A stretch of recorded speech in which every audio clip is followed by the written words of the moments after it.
My supervisor called my sister at 7:14 a.m. to tell her I'd collapsed at work. By 80, she texted back asking if I could still make it to her engagement dinner that weekend. My coworker Bev was already holding my hand in the ambulance. I didn't know about the text until later. I was busy trying to figure out why I couldn't feel my left arm. The collapse happened on a Tuesday, which felt wrong somehow. Tuesdays are supposed to be boring. I'd been at my desk since 6:30 trying to finish the quarterly close before our 9 a.m. call. I was always the first one in. Someone had to be. Our regional controller had quit in February, and I'd been doing 2 jobs since then without saying anything, because that's what I did. I made things work. I kept things quiet. I didn't make problems for other people. The paramedics said I'd been showing symptoms for weeks: fatigue, numbness in my fingers, a headache that had lived behind my right eye for so long I'd stopped noticing it. I'd been telling myself it was stress. It was stress. It was also a cerebral arteriovenous malformation that had been growing quietly in my brain for years and had finally decided it was done being patient. When I woke up in the hospital, Bev was there. She was still in her work clothes, badge clipped to her cardigan. She squeezed my hand when she saw my eyes open. "Hey," she said. "You scared the absolute daylights out of me." I tried to speak. My mouth felt like cotton and sand. "Don't." The doctor said to rest. "They've been running scans. Your parents are on their way, supposedly." Supposedly. I caught that word, but let it pass. The neurologist, Dr. O.C., came in around noon. He sat at the edge of the bed the way doctors do when the news requires sitting.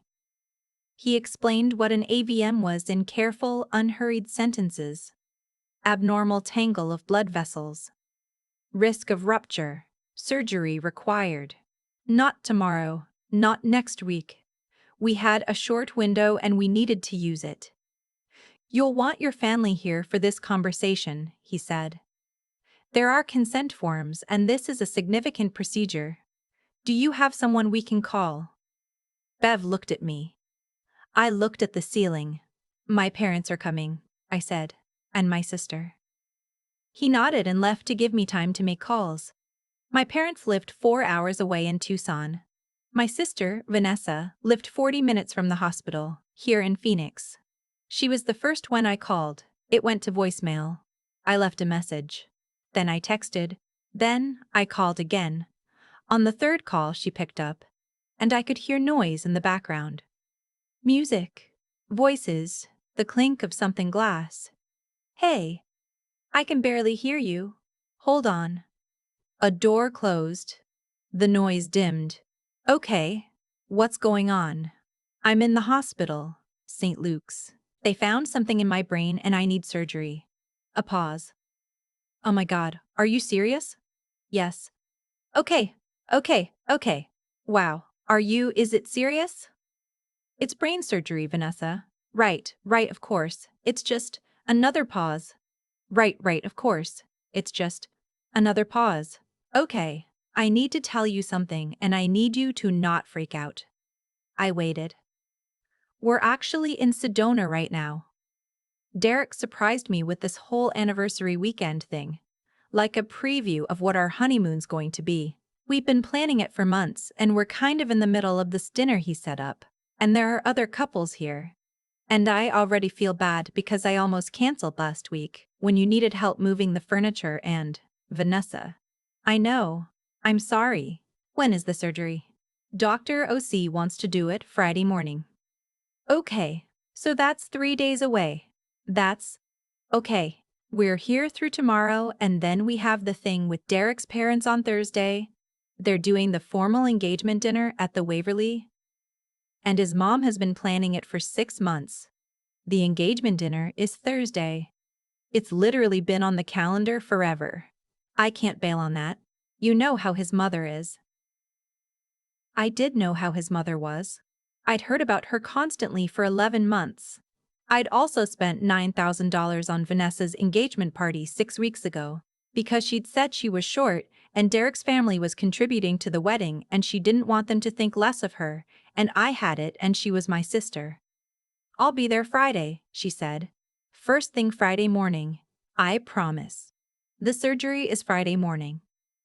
I'll be there before. I'll drive up Thursday night after the dinner."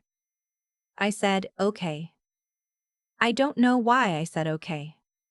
Some part of me already knew she wasn't coming, but there's another part of you, even when you know, that keeps hoping you're wrong. Bev stayed until visiting hours ended. She brought me a sandwich from the cafeteria that I didn't eat and a magazine I didn't read. And she sat beside me in the plastic chair and didn't try to fill the silence. Before she left, she squeezed my shoulder. "I'll be here tomorrow," she said. "What do you need? You don't have to." I didn't ask what I had to do. My parents arrived Wednesday evening. They came in looking rumpled from the drive. My mother clutching her purse, my father scanning the room like he was checking it for structural problems. There were hugs, the careful kind that people give around medical equipment. My mother cried a little. My father asked questions and wrote things down in his small spiral notebook, which was what he did when he felt helpless. For a few hours, it felt okay.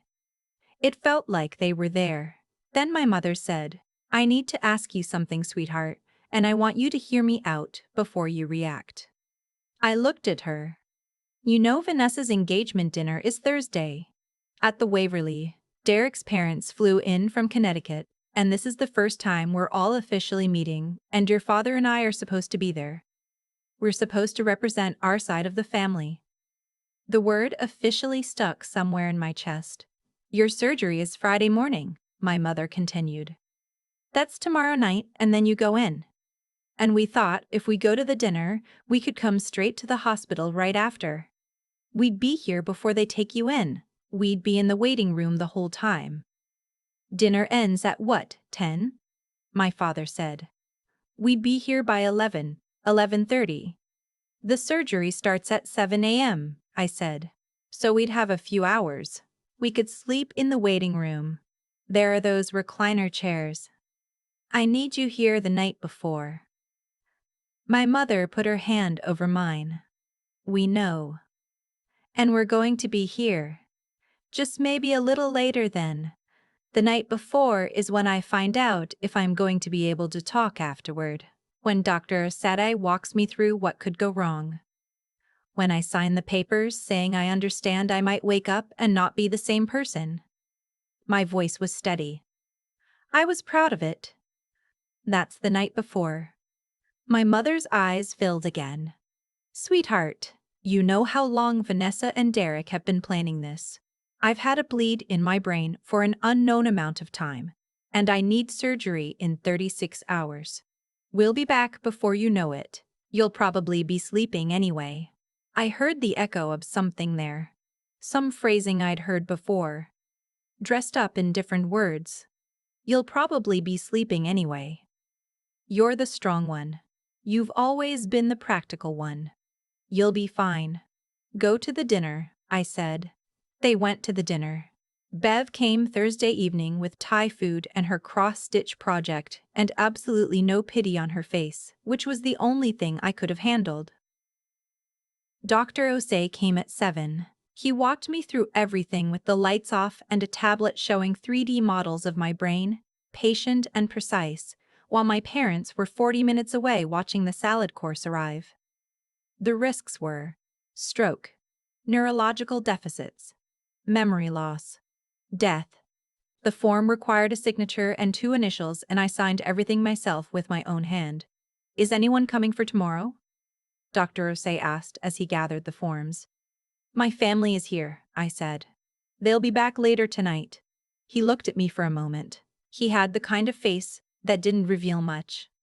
But something in his eyes said he'd heard the sentence before. "Get some rest," he said. "You're in good hands." My parents texted at 10:48 p.m. "Running a little late. Traffic on the 10,000, 48 p.m.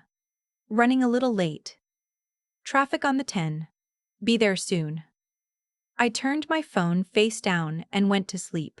When I came out of the 8-hour surgery, the first face I saw was Bev's. Not my parents. Not my sister. Bev, still in yesterday's clothes, a coffee cup in her hand, crying in a way that she immediately tried to cover up by pretending she was yawning. "Oh good," she said. "You're still you."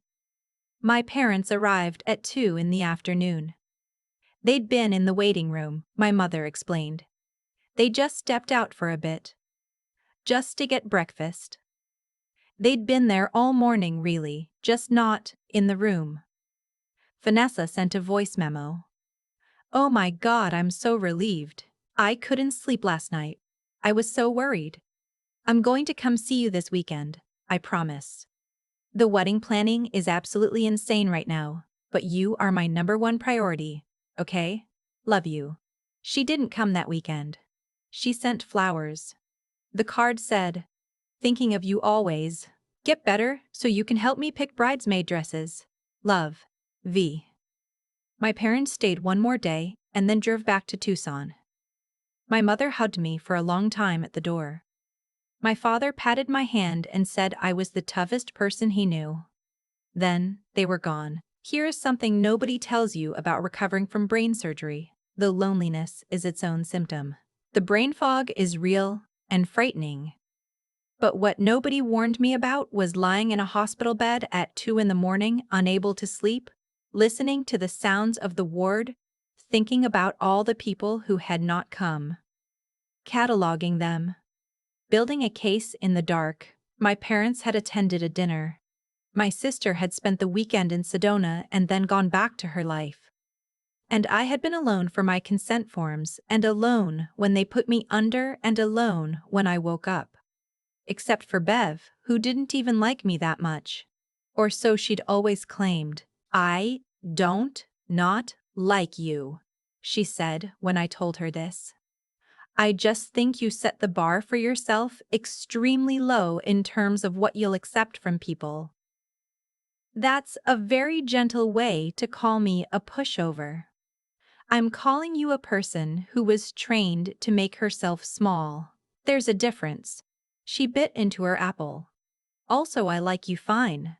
I've liked you since the Henderson account disaster. You didn't throw me under the bus when you could have. I'd forgotten about that. Here's what I don't understand," she said. "You've been giving your sister money for how long?" I thought about it. Since college, really. A loan here. A shortfall there. The security deposit she couldn't cover. The medical bill she paid late. The car she needed. The engagement party I'd covered almost entirely because she'd said Derek's family was watching and she didn't want to look like she couldn't handle things. $9,000 on a party for my sister's engagement to a man I'd met twice.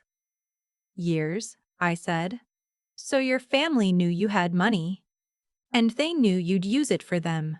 And when you ended up in the hospital, they went to a dinner party." When she said it out loud, it sounded simple. It was simple. That was the thing I kept tripping on. How simple it was, and how long it had taken me to see it. There was something else, though. Something I hadn't told Bev.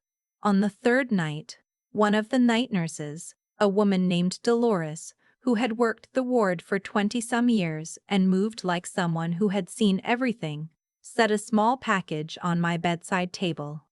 "Anonymous," she said, before I could ask, "left it at the station." It was a book. An old paperback copy of the collected stories of Grace Paley. The spine cracked like it had been read 100 times. Inside the front cover, someone had pressed a small piece of paper. "You always loved this one. I hope you still do." I stared at that note for a long time. I hadn't told anyone at the hospital that I loved Grace Paley. I barely told anyone at all. It was the kind of thing that felt too small to mention. That I'd read this book in a hammock in my grandmother's backyard the summer I was 19. And felt, for the first time, like maybe I could write. That I still kept a copy on my nightstand at home. That I read one story whenever I couldn't sleep. Someone knew that about me. The next morning, I asked Dolores about it. She paused in her charting. She asked us not to say. She. She comes around 10, usually. After the main visiting hours, she asks how you're doing. She doesn't come in. Why not? Dolores looked at me over her reading glasses with an expression I couldn't quite read. I think she doesn't feel she has the right. I thought about it all day. I had no idea who it could be. I tried to think of who in my life knew about Grace Paley, who knew me that specifically, that quietly. I came up blank. That night, I asked Dolores to let me know if she came back. At 10:22, Dolores appeared in my doorway. She's here, she said. She's asking if it's okay. I said yes. The woman who came in was maybe 65. Silver hair cut short, small wire-rimmed glasses, wearing a raincoat like she'd come directly from somewhere else. She stood just inside the door, like she wasn't sure she'd been given permission to take up space. She looked at me and her face did something complicated. "Hi," she said. "I wasn't sure you'd want to see me." I didn't recognize her. And then I did. In the way you recognize something you've seen only in photographs. Something around the eyes. Something in the line of the jaw. "You're my mother's sister," I said. "Aunt Ruth?" She breathed out slowly. "You were 4 the last time I saw you. I wasn't sure I've seen pictures." I paused. "Why are you here? How did you even know?" She came a little further into the room and sat down in the chair without being asked, which I didn't mind.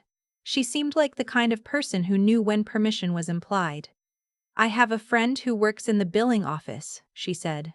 She called me. She knew we were. She knew there was history. She folded her hands in her lap. I almost didn't come. I stood outside this building for 20 minutes trying to talk myself out of it. But then I thought, someone should be here. If not me, who? Why not my mother? My voice came out more like itself than I expected. Steady. Flat. "Or my sister?" Ruth looked at me for a moment. "I don't know what your mother told you about why we stopped speaking. She said you were difficult, judgmental, that you made everything about yourself. That's one version." She paused. "The other version is that when you were 4 years old, I told your mother that she was treating Vanessa differently than she treated you. That Vanessa got the attention, the praise, the patience, and you got the expectation. You were the easy one. So nobody worried about you. You were the capable one. So nobody asked if you needed anything." I said something about it. "And your mother didn't speak to me for 26 years. The room was very quiet. "The book," I said. "Grace Paley. Your grandmother gave it to you." I was there. She smiled a little, just at the corners. "You read the whole thing in 3 days. You were 19. You called me. We were still speaking then, barely. And you read me the first paragraph of the Used Boy Razors over the phone, because you said it was perfect and you needed to tell someone." I remembered making that call. I didn't remember who I called. "I've been keeping track of you," Ruth said. Not in a strange way. Just I knew where you went to school. I knew when you got the job at Meridian. I knew about the engagement party you paid for." She paused. "I know you've been carrying your family's weight for a long time. They're my family, so am I." She said it simply, not as a correction, just as a fact. I didn't say anything for a while. Outside, the ward was quiet. A cart rolled past in the hallway. "They went to a dinner party," I said finally. "The night before my brain surgery. My sister was in Sedona. My parents were at an engagement dinner for my sister's fiancé. I signed my consent forms alone." Ruth didn't react with outrage or shock. She just nodded slowly, like someone confirming something she'd suspected for a long time. "How did you feel when they left?" Like I was a problem they'd scheduled around. "Yes," she said. "I imagine you felt that way for a long time." I had. I just hadn't had the word for it before. She came back every night for the rest of my stay. She didn't always stay long. Sometimes 20 minutes, sometimes 2 hours. She brought books, a small plant in a terracotta pot, a crossword puzzle collection because I'd mentioned offhandedly that I liked them. She didn't treat me like I was fragile or heroic. She treated me like a person she'd been wanting to have a real conversation with for 26 years and was making up for lost time. On my last night in the hospital, she asked what I was going to do when I got out. I have a recovery plan, I said. 6 weeks of limited activity. My apartment has stairs, which is a problem. My supervisor said I can work from home when I'm ready. I was going to ask Vanessa to stay with me the first week, but... I stopped. But... She texted me yesterday. The wedding venue needs a decision about centerpieces, and she was wondering if I could help look at the options this weekend. She said she knows the timing is bad, but the florist won't hold the date. Ruth was quiet for a moment. What did you say? I didn't say anything yet. What do you want to say? I thought about it. I thought about $9,000 on an engagement party I hadn't been thanked for. I thought about the voice memo. So you can help me pick bridesmaid dresses. I thought about sitting alone with Dr. Osei and his tablet while my family was in a restaurant 40 minutes away, and signing my name to a form that said I understood I might not wake up the same. I want to say no, I said. I want to say that I'm recovering from brain surgery, and I can't look at centerpiece options, and I don't actually want to. Then say that. She'll be upset. She'll survive. I texted Vanessa that night. I can't help with wedding planning right now. I need to focus on my recovery. I love you, but I need you to not ask me for things for a while. She responded, wow. Okay. I didn't realize asking for your opinion was such a big deal. Forget it. I put my phone down and didn't pick it up again. Ruth drove me home from the hospital. I moved slowly, carefully, the way you move when you're no longer fully sure of your body. She walked beside me at exactly my pace without comment. Her house, where I stayed for 3 weeks because my apartment had stairs, was quiet and full of books. The guest room had a window that looked out onto a small garden.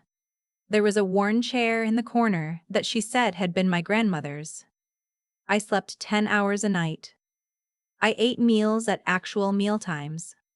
I did not check my work email. I did not send Vanessa money for the florist, which she'd asked for in a separate text 2 days after the first one.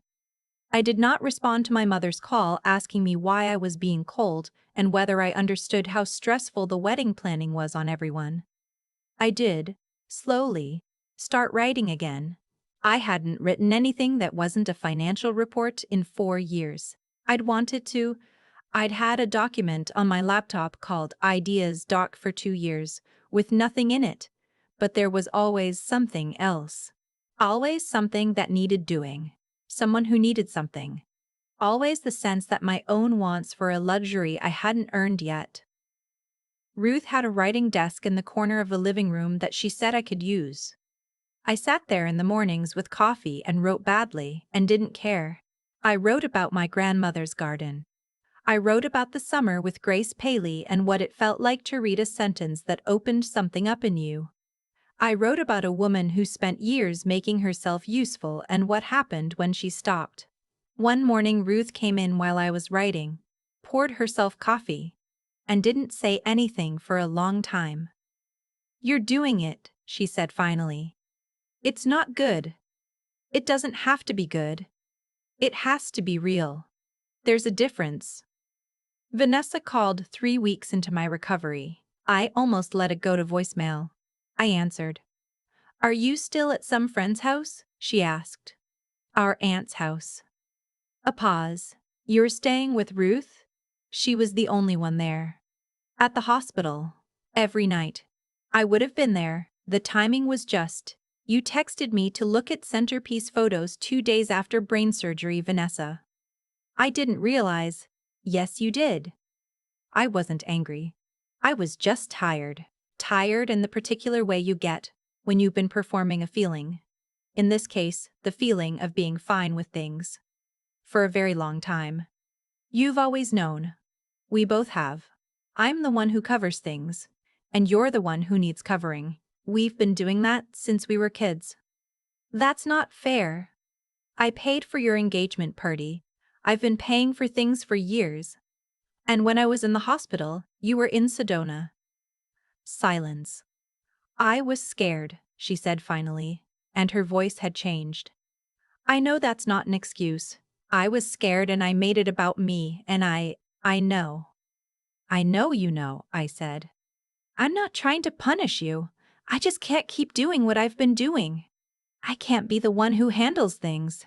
I need to handle myself for a while. Does that mean? It means I'm not going to be available the way I've been available.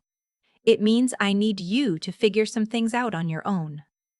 And it means I need time before I can be around the family the way I was before. She cried a little. I held the phone and felt something I didn't quite have a name for. Not coldness, not satisfaction, not grief exactly. Something closer to the feeling after a long fever breaks. The absence of a pressure you'd forgotten wasn't supposed to be there. I love you, I said, and meant it. I love you too, she said. I went back to work after 6 weeks. My supervisor had covered for me in a way that cost her real time and energy, and she said nothing about it except, "Don't rush. The numbers will still be here."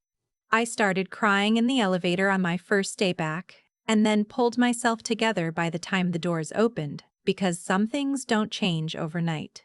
But some things do. I moved into a new apartment. Ground floor, more light, a second bedroom I turned into an office. I threw out the furniture I'd had since college that I'd kept because getting new furniture felt indulgent. I bought a writing desk that I found at an estate sale. Exactly the right size, exactly the right height, with a small brass lamp that made the whole room feel different. My mother called to say she'd heard I'd moved, and why hadn't I told them? I said I'd been busy. She asked if I was still at Ruth's, and I said no. She asked if we could have dinner. The four of us, like Normie. I said I'd think about it. I was still thinking about it. Vanessa got married in October. I went to the wedding. I sat in the third row and watched her walk down the aisle, and she was beautiful. And I cried the way you cry at weddings when you're holding a lot of complicated feelings at once. Love and grief, and something like relief that you're still here to see it. She hugged me for a long time at the reception. "Thank you for coming," she said. "I wasn't sure you would." "You're my sister," I said. She looked at me. "Are we okay?" "We're figuring it out." She nodded. That felt like enough. I didn't pay for the wedding.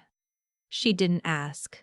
I published the first piece I'd written in 4 years, 6 months after the surgery.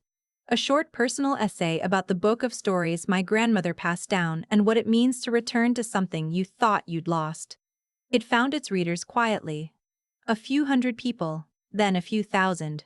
Someone shared it in a forum for adult children of families that hadn't quite been fair to them, and then a few more thousand. I got emails from strangers who said they'd felt the same thing without the words for it. Ruth forwarded me a note from an editor at a small press. I almost deleted it thinking it was spam. Ruth said, "Open it." I opened it. I'm not going to say everything is fine now, because that's not how it works. My father still calls me his most capable kid in a tone that used to make me feel proud and now makes me feel tired. My mother is better some days than others. Vanessa and I are genuinely, slowly working on it. We talk every few weeks, and sometimes it's easy and sometimes it's not, and I'm trying to let that be enough. What I know is this. I have a desk by a window.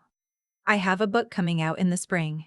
I have Bev, who came to my apartment last month with wine and her cross-stitch project and said absolutely nothing meaningful all evening, which was exactly what I needed. I have Ruth, who has dinner with me on Sundays and teaches me to keep orchids alive, which I am failing at, but trying. And I have myself, which sounds small until you've spent years not quite having that. The night I came home from the hospital, I opened that Grace Paley collection and read the first story from the beginning, the way you reread something after a long time away. The sentences still did what they'd always done. Some things hold. I turned to the inside cover and looked at the note someone had written there. You always loved this one. I hope you still do. And thought about Ruth standing outside the hospital for 20 minutes, trying to decide if she had the right to come in. She did. She always had. That's the thing about people who love you without asking for anything back. They're so quiet about it that you can miss them entirely, especially when you're busy handing yourself over to the ones who are loud. I'm not busy with that anymore.